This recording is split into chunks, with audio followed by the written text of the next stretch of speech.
Kā mēs palielinājām Montessori rotaļlietu biznesa pārdošanu par 57%.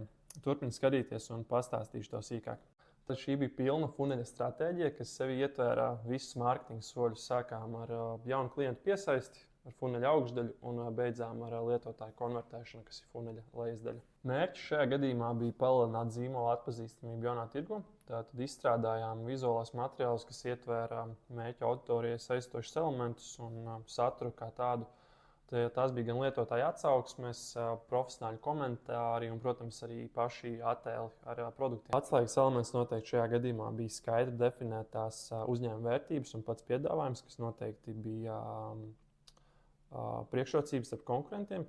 Un izveidojām arī meklēšanas tīkla kampaņas un tā saucamās performance maksas kampaņas, kas ir, respektīvi, visu Google Ads kanālu apvienojums vienā. Ar ierobežoto budžetu mēs izvēlējāmies optimizēt divas kampaņas un turpinājām ar Google meklēšanas kampaņu un performance maksas tipa kampaņu, kas mums ļāva beigās sasniegt mūsu ROAS mērķi 5 mēnešus pēc kārtas.